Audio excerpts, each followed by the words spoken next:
Een kunstwerk. Een kunstwerk. Een kunstwerk. Oh, Proost. we need to talk English. It's a piece of art Yes. from the Netherlands. Because here we are again, Here we are again.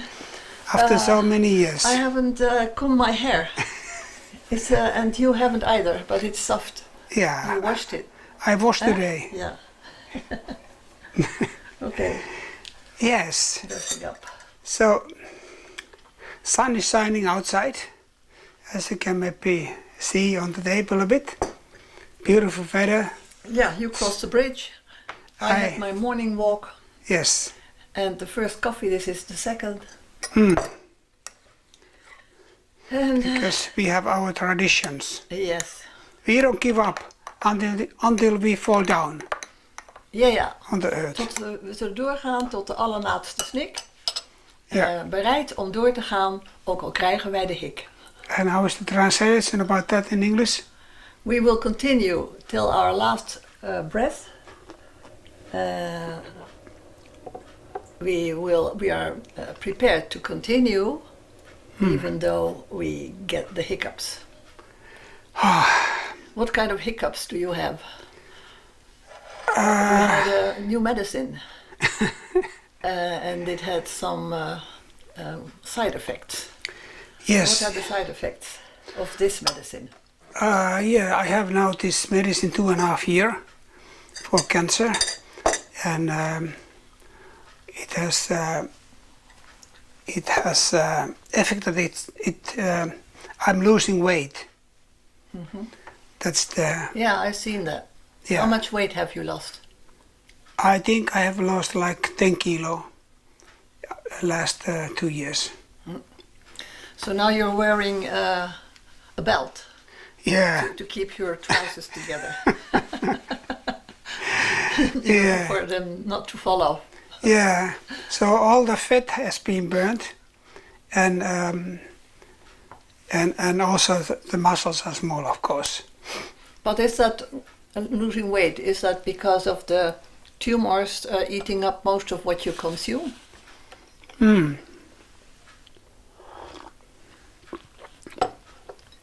I think that's a part. But this medicine is stopping the production of the blood veins for the tumors. But it also stops some other veins in the body, and that's why I guess my muscles don't get enough oxygen. Yeah. And yeah. Okay. But because of the It's- medicine, it's I'm a- alive. Because of the medicine, you're alive. Yeah. Yeah, what was the subject for today? What were we? The subject was living and dying. Living and dying. Yes. And yeah, thanks to the medicine that you take, you are still alive. When were the tumors first discovered? You mean the cancer? Yeah. It was in the autumn time. At the end of the year, it becomes 6 years. 6 years. Yes. And where were you when they found out that you have a cancer? Oh, I was here in Arnhem. You were here in Arnhem, and with whom were you then? You mean the doctor of? No, your home situation. Oh, I had a relationship. I had relationship that time. You had a relationship. With a Finnish woman. Huh? A Finnish woman. And how was it to tell her that you had a cancer? Yeah, it's painful, of course. Yeah. As it was to my son. This was to my daughter telling to everybody. Yeah, because it's such a situation, because one moment you think you are healthy, and then you are a patient. Yeah. From that moment, huh? Yeah. Also in the medical circuit. And because it has already metastasized, there is in the long term no cure. So it will be a miracle if I will be living like after 5 years. I mean, So what did they do in the first place? What kind of treatment did you have? Oh, they took the kidney away. Right after? Yes, Right after they found the tumor? 2 days later. 2 days? Oh. Yes. Yeah, because it was really, the cancer tumor was big, so they had to remove all the kidney, and so quick as one possible. kidney. Yeah. So you're living on one kidney now. I live on one since kidney. then. Yeah, it's possible. Is this? Do you have effects on not having 2 kidneys? I don't see any effect. You don't see it. They did a good job then. Yeah. So okay, I don't drink alcohol, and I try to live healthy, nothing sweets or so, but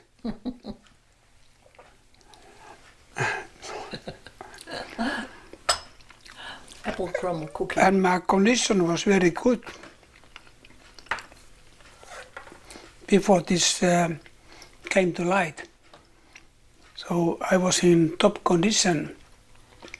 Yeah, you were a really fitness fanatic, huh? Sports fanatic.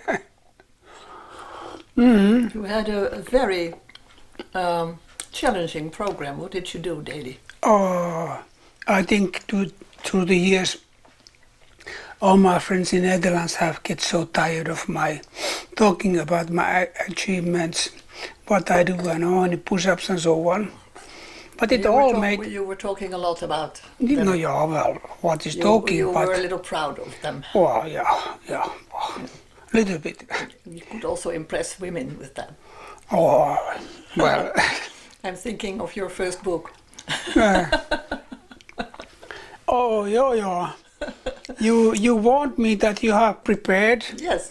some nice questions. Yeah. So, okay. What was your motivation to write that first book? Was that when you were still with that Finnish woman?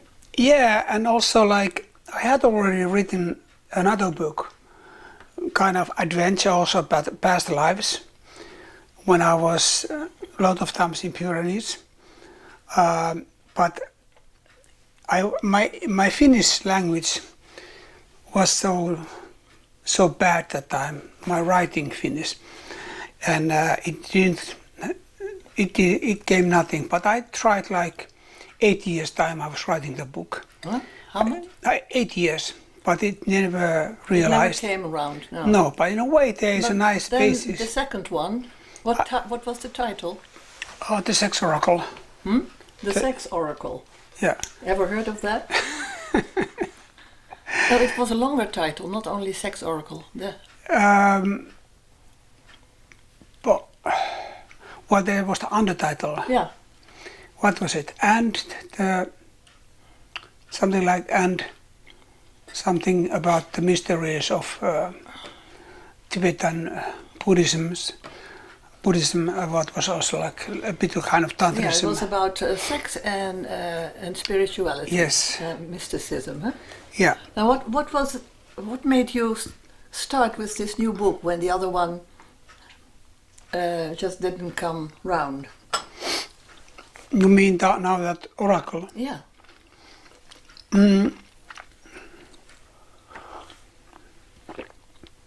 I wanted to create something and look if it's possible to really make the process of writing.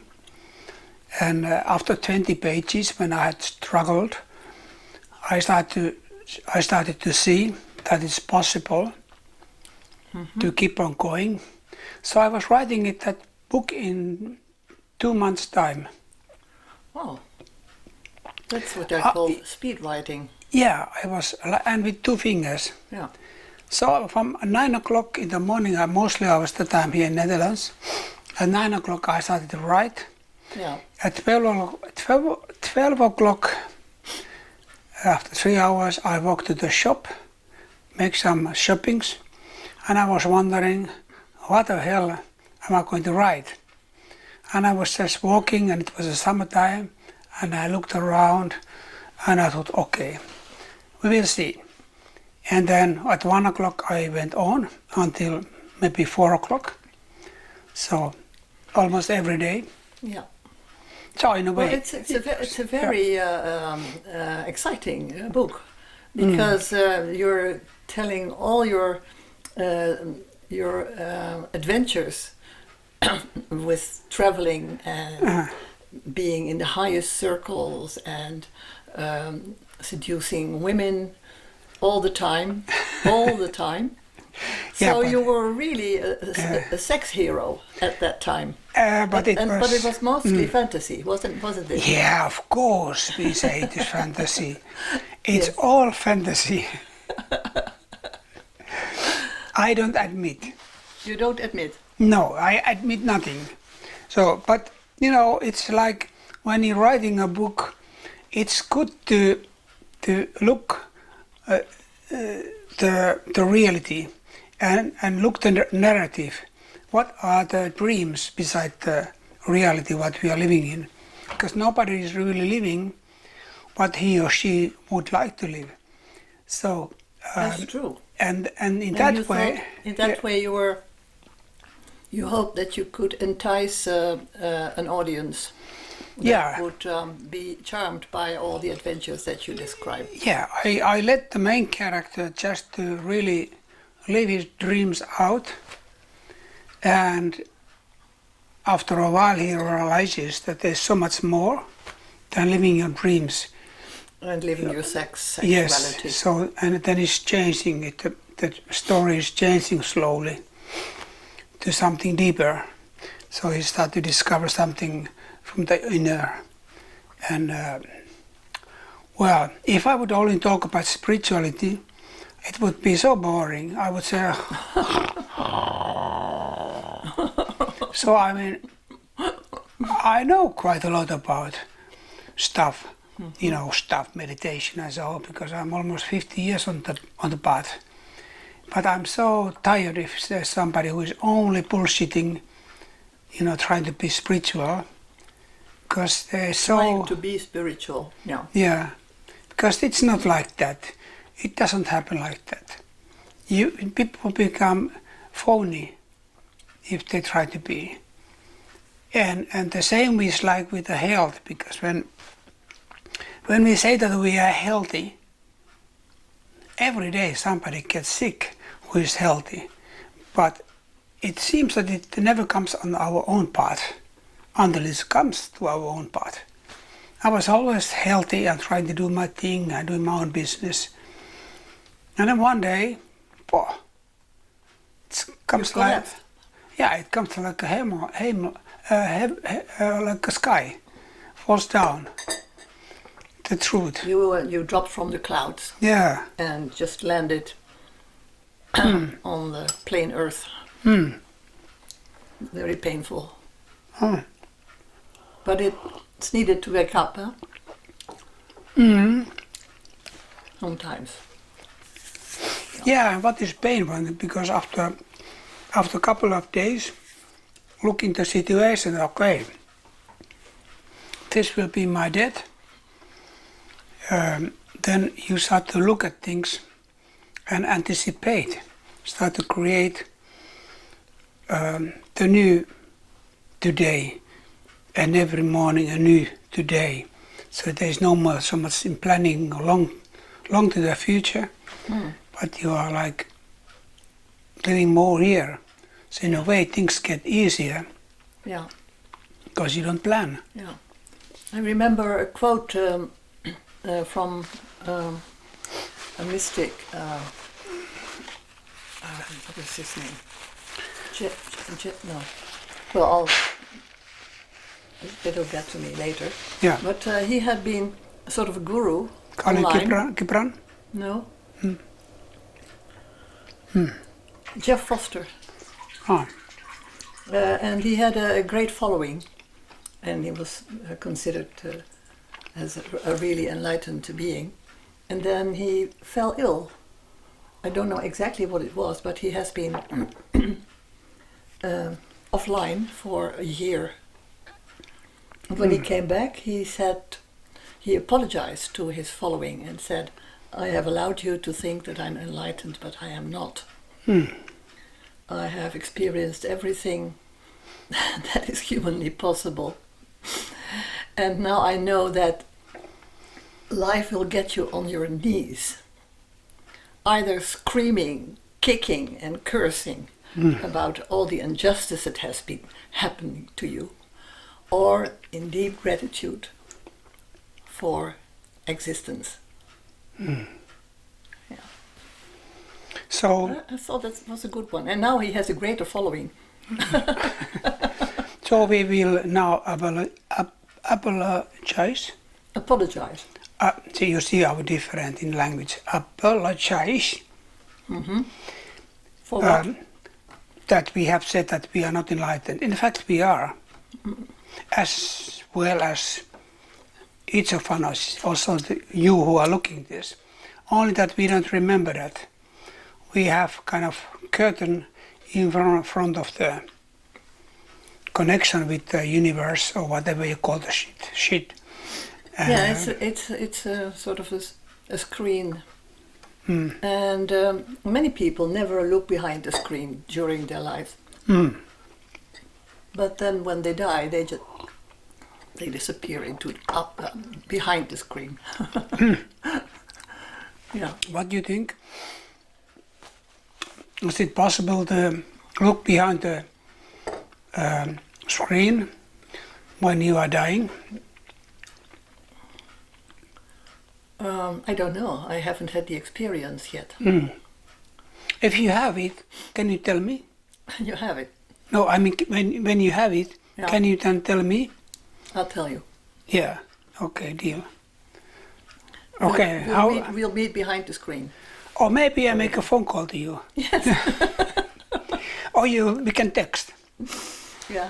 Or we can make a new video. Yeah, the thing is that we don't know, there are all kinds of stories about the afterlife, from the angels that are blowing their trumpets, Yeah. to the stories about hell, where we suffer forever. And there are people who just say, well, after death there's nothing. Yeah. But then from nothingness is everything that we see, is arising out of nothingness. So nothingness is not just nothing, I think. It is like the great intelligence that's having a rest. It's so difficult. Before it starts again on a journey of adventure in this person, that person, all these various life forms. Yeah. It's difficult to understand or make a picture of nothingness, because our eyes needs all the time something to look at. If there is in a way nothing to see, how do we describe that to our mind? No. That's why it's difficult to understand what is meditation really. We can understand some kind of technique, yoga or something, Well, but then everything that can be said in words is not it. yeah. So silence is the answer, but when you're silent, Yeah. nothing happens. We can try. We can be here now half an hour silent, and you can follow us in your own enlightenment. I don't know who is falling asleep first. Yeah, well, I like what Osho, you have heard of Osho, the mystic from India, who was known as the sex guru. He said, I have to speak. I know that what I want to share cannot be said in words. But I have to speak in order not to lose you, When I don't speak, you don't listen, there's nothing happening. But what you have to learn is to look in between the words and behind the words. And in listening to me, it may happen to you that you just suddenly grasp what is being transmitted in my silences. That's why he always speaks so slowly, to Yes. give the silence a chance to get through to his audience. Yes. And that's why it's important to recognize if somebody is talking really, really quick, making the sentence following the next without almost a breath. It's a selling point. It's a selling technique. People are selling their stuff to you, manipulating, because trying to manipulate is also kind of selling, because we need to catch over the other person, that he buy or she buys something. So in that way, when somebody's just relaxing, Yeah. maybe that's the truth. Yeah. And it's good to practice. Yeah. That's why we are sitting here. Yeah, that's why we're having coffee. Just talking about nothing, and in between just touching upon the great mystery. Yeah, Yeah. because when I phoned you a few days ago, there was an idea that we need to make a video about death. Because we have been talking so much about different items, but directly about death, we haven't spoken. But if we talk only about death, what is it? What can we tell, in fact? Yeah, you cannot speak about death with also speaking about life. So, you speaking about death, you will die, I will die, and we don't know who will be first. But chances are that you go first. But you have now started, or just finished writing a third book after the Sex Oracle. What is the title of that book? In fact, I cannot say it yet because this title doesn't exist as a book yet. So I have checked it, but if I say it and somebody hears, he can just, claim the name and or she, and I cannot use it anymore. So in a way, You're waiting. I'm waiting that the book will be published. Is it? What made you start this third book? When did you? When did it come into your mind to do that? Yes. And why? Well, it was like 2.5 years after the cancer, or after the diagnosis. I started to write a book, which I called Halfway. Because you called Halfway. Halfway, because there are like 5-year periods in different forms in med cancer, and I was like on halfway of this 5-year period, and after 5 years I had chance 50% that I will be dead. So I was writing that time the book, and it was quite much fact oriented. So I made different data, what happened and what happened not. What do you mean by affect oriented? Data. Oh, yeah, I mean that there was like a lot of different, treatments treatments of course, and different things what happened during the 2.5 years. With also with the change of medicines. No, at that time I didn't have so much medicine yet. You have had radiation also. Well, yeah. In a way that started to come, in fact, yes. But like with the medicine, I didn't have what I have now that time yet. But I mean, it was more very boring story in the book. And well, I sent it to my doctor and some friends, and okay, I read it, but I found myself a bit boring. And I was thinking, okay, maybe I try again when I have 5 years full, if I'm living after 5 years. And last Christmas, it was already more than 5 years from the diagnosis, and I started to write this last Christmas, half a year ago. Was it after the tumors in your head had been removed? Yes. Because Are they all gone now? Yeah.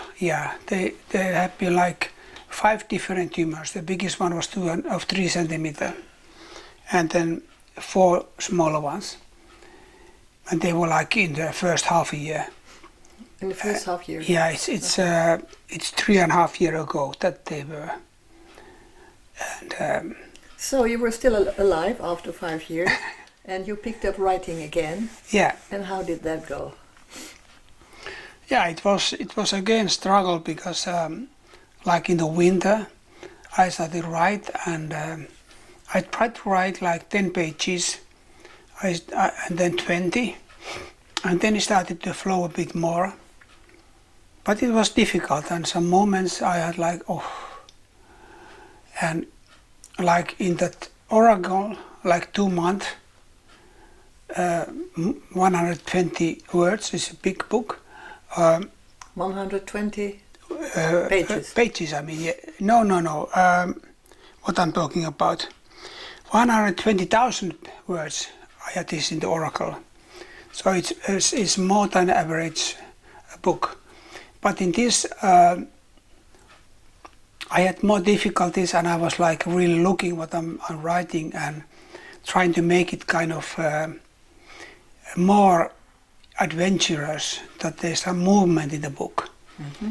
And also not so much talking all kind of bullshit, but like staying in the basic, but also keeping some kind of humor. And in a way, I feel I've succeeded. Yeah, that's what I like. Yeah. What I like about you. You want to put in, to not make it too serious. You know? Yeah. When you cannot laugh about yourself, when you cannot laugh about life and death. Yeah. You are really in a rut. Yeah. Yeah. But now it's like it's done. I've written it, and now I have to wait a little bit because I'm waiting for comments from people, friends, mm-hmm. who can write me how they feel about after reading the book, and I will be publishing the words mm-hmm. in the last pages of the book. Yeah. So that's the plan anyway, and. But it's now in Finnish. It's also in English. And it's now in English. It's both. This both. I translate also in English. You translated it with D-Bell? Or? Yes. Yeah. I'm curious. You sent me the manuscript. I'm going to read that in between my activities. Huh? You, while you were writing the book, all the time you were also into keeping up your condition. Though it's going slowly, you know, a little bit down. How many push-ups did you do every day before the cancer? Oh, okay, well, it depends like in what situation. Like when I was doing fighting sports, I did like warming up like 200 push-ups on my knuckles. On your knuckles, 200 push-ups every day. No, every day I could do, but I did once in the training just because I was talking too much, and the trainer said that Anup, push-ups. You were talking too much. Yeah, but I trained different. I made so many different trainings. What I used my body weight. Yeah. When you are standing on your hands, for example, and you are standing only on your fingertips. It's much heavier. Yeah. So and then I could do like standing push-ups, like 220. So my head 270. 220. I mean not 20. Like when you are standing on your hands, and you slowly on your fingers. Yeah, and you slowly let your head touch the floor, and then you push up again. Yes. So, and I was quite in condition at that time. Yeah. Do you do that now? I cannot stand on my hands anymore. No. It gives too much pressure in my head, and it's not healthy. How is it for you to just see your strength sort of diminishing? Are you sometimes in resistance or frustrated or and how is it for your girlfriend, your lover, to see this happening and see your frustration? Yeah, I mean, I can talk only about myself. I was yesterday in the park, and I was already again doing squats and push-ups against the bench. And I hadn't been doing so much in the last couple of months. So, but it was quite good. I mean, I could do many. Mm-hmm. I do like 150 push-ups again,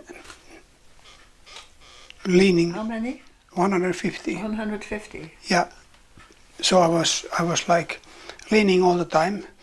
So it's not the whole body weight, but still it's. Well, what you have been doing in Finland for your beloved around her house in the woods. She's living in the woods, isn't she? Yeah. Just creating a beautiful seven angle workshop space, like a temple. Yes. Where she can work with clients. Yeah. And you built a sauna. You did something like a garage, and everything you did on your own. You were just sawing, cutting the trees and sawing with the shelves, and without a plan. You just started out of the blue. Yeah. It's amazing. I'm really in awe to see what you have been doing while your strength was slowly going down. So, do you feel that doing that was one of your strategies to stay alive? Yes. When I had first talk that 5.5 years ago with the oncologist, I say oncologist oncologist in Hienanem. He said that because of my health, I can go quite a long way with cancer. Because if somebody is unhealthy already and the cancer comes, so it's a really quick way to death. Yeah. So he said that, and I was really doing during the treatments also. I always did some training, and it's less than in the past, but still I'm doing things. And I read that it has been proven now scientifically, and by the way in Finland, that like when you go to the sauna and the heat, you are there half an hour, the white cells in the veins, they get more, they become more, so they are fighting against some viruses and sicknesses. And the same is with the training. If you train, so you get more of this with the blodlichamen. Yeah. What is that in English? The white blood cells. Yeah, white blood cells. And of course, if you are really like fanatic training, then it can be other side maybe, because it may be too heavy for your body. But like in this situation, I mean, I train and I try to train, and sometimes I just can't. But the next day I really try again, because I'm not going to give up. Yeah. And in a way, of course, it gets less. But because I've been training my whole life, it's my second nature. Yeah. Well, you are in a sort of a dilemma between taking the medicine and then also suffering the side effects of the medicine, or stopping completely with medicine and then probably die sooner. Do you have that dilemma? Do you sometimes have moments when you say, well, I'll give up, I'll drop it? Have you had those moments? Yes, I have had them, and sometimes I don't take the medicine. Like when I'm traveling, it's not that I get sick or something, but sometimes I just skip a day, because when I take the medicine, it's not good to eat 1 hour after, and some mornings I don't take the medicine, but I take almost every morning. I try to keep, because it helps me to stay alive, and I have every 3 months I have a new scan of my lungs and you blood. go back and forth between Finland and the Netherlands because your doctors are here. Yeah. And they want to see you every 3 months. Huh? Yeah, and I have blood tests that we can look at how is the liver. So it's tough because it's a quite strong medicine, but it's not as strong as the chemo. What is chemo? Yeah. Cytostats. Chemo treatment. Yes. So it's made from that, but it's more targeted medicine. But I can see the effect, on you. I mean, you came here by bicycle, and when you arrived, you were really very tired. Yeah. I'm happy you just lay down for a bit before we started this conversation. Yeah, I mean, to feel a bit what it feels like to die. I guess that when we are dying the last moment, there is no more pain or no more feelings. No more feelings or no more resistance? No more feelings and okay, resistance maybe from my mind, but the body is slowing down, losing all connections with the mind. So all the pain and connections with the world. Yes, all the receptors are gone. So everything what we feel as humans, there's no more. So it can be. I can imagine that the mind, after the body is dead, after a few moments it might still function before it's out of oxygen. And it might wonder that why is this space so quiet and I don't hear anymore because the ears don't work anymore, and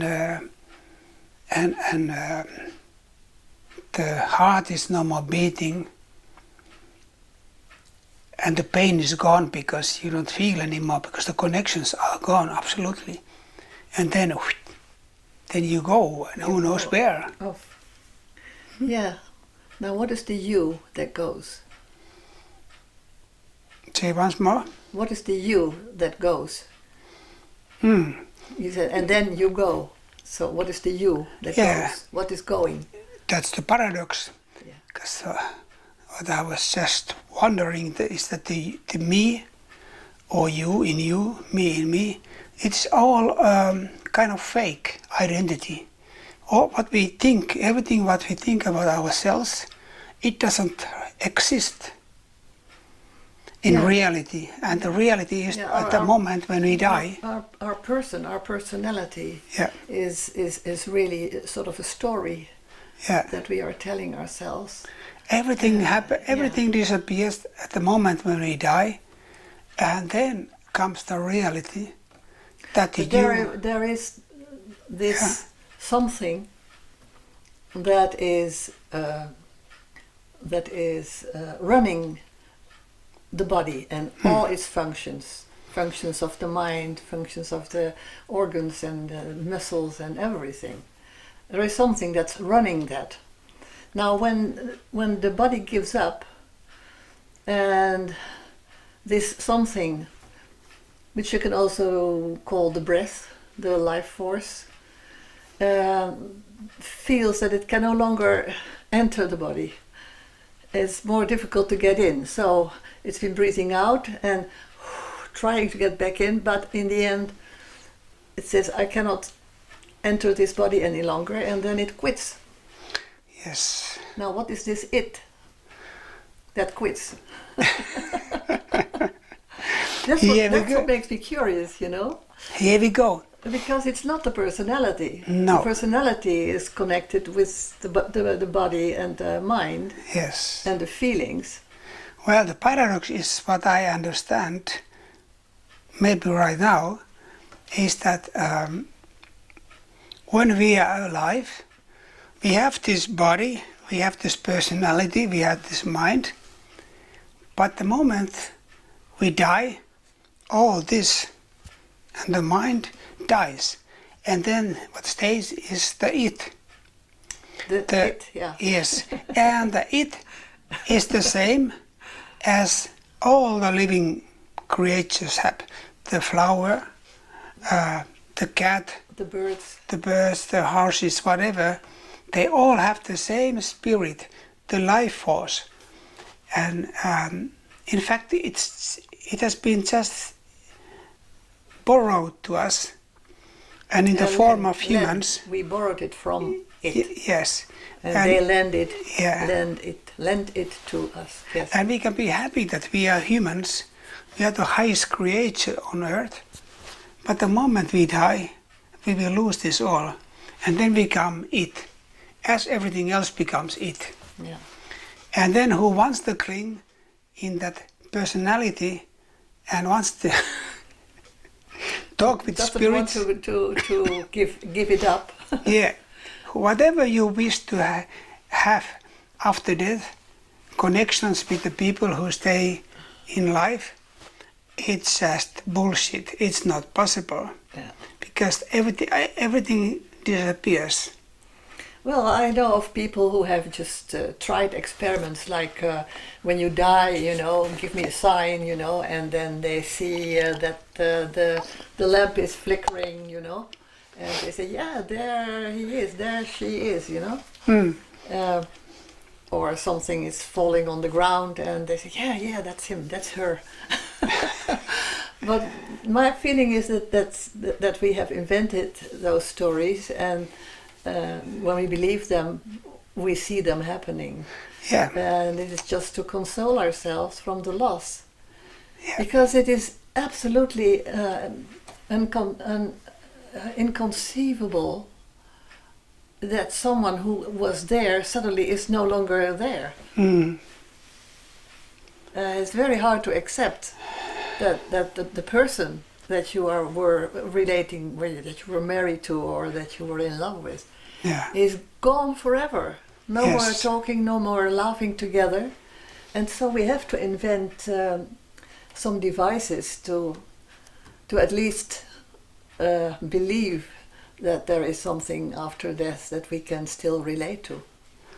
And some people just also see the person, you know, in their bedroom at night. They see them standing at the foot of the bed. Yeah, it has become reality to them in their head. It is like a projection that you need for coming to terms with the loss.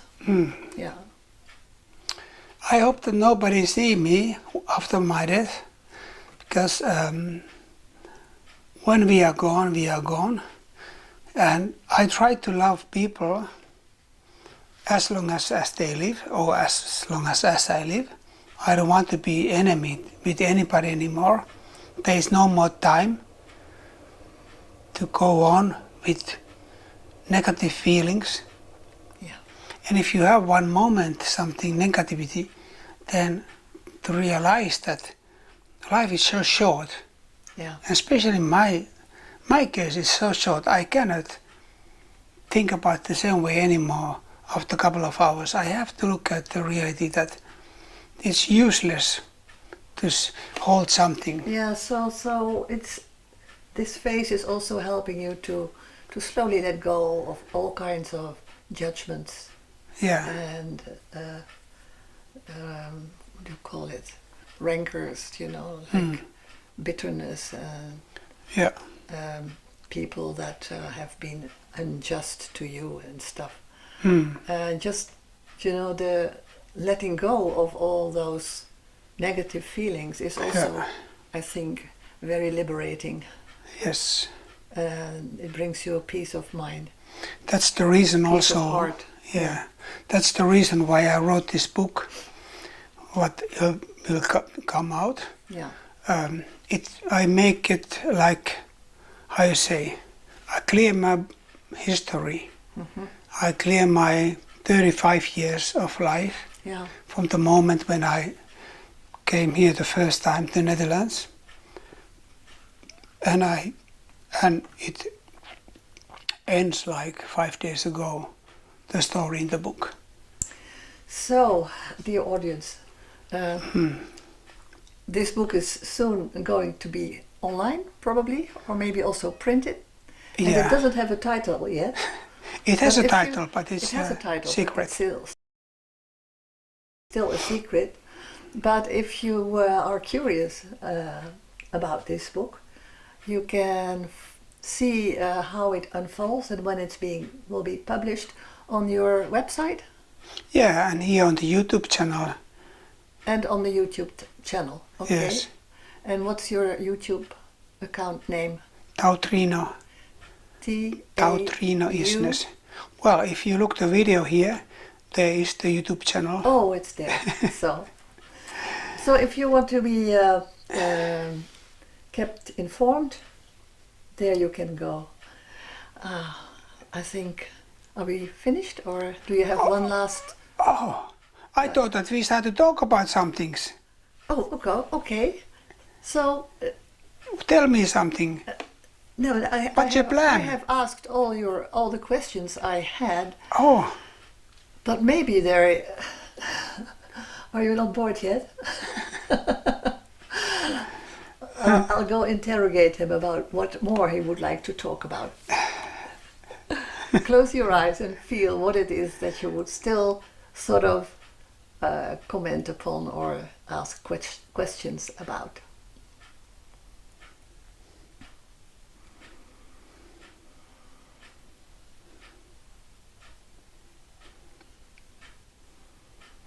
I have a question. Yeah. Yoyo, what is the secret of life? Can you tell to the camera? The secret of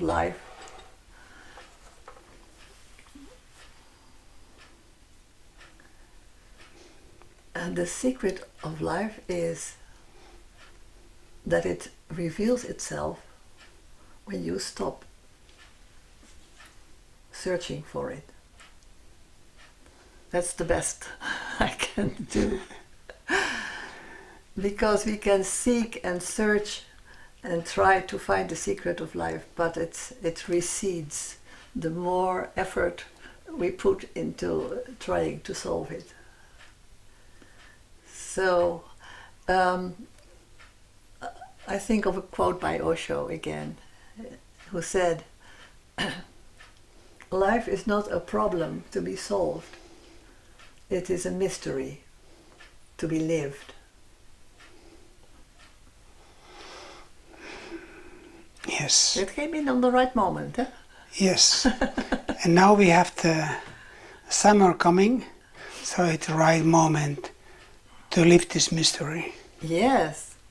So you will be going back next week to Finland, huh? Mm-hmm. Where your beloved is Yeah. eagerly waiting for you. She was so happy with the last results of your scan. Yes. That the biggest tumor in your lung has diminished with 1 millimeter. Yeah, it's not much, but it's better than it could have become bigger. So it's always good that it's even 1 millimeter contains millions of cancer cells.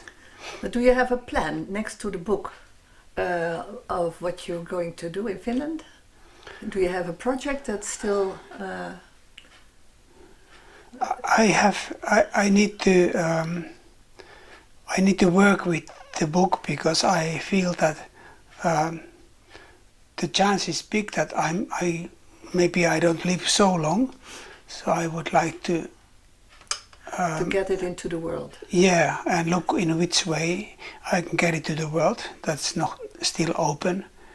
I hope, of course, that some big publishing house gives it out, but we will see. Publishes it. Yeah, of me, maybe myself. We will see. It's this way or that way, but there are so many things still has to be done that it becomes so high quality as I can possibly so create it. That is your priority right Yeah, now.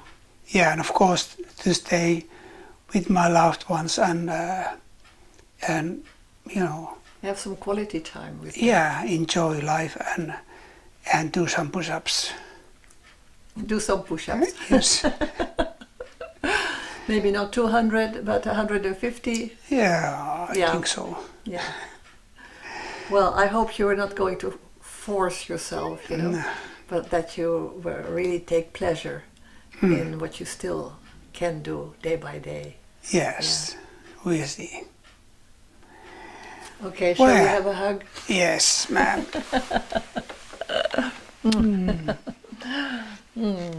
Well, I hope that you enjoyed this conversation. Yes, I'm curious. Well, send us some comments if you have questions or remarks to make. And you can look always yoyo.nl, Yoyo's channel, more website. To more about Yoyo. It's yoyo.nl. And thank you for staying with us till the end. Stay well. Bye-bye. Bye.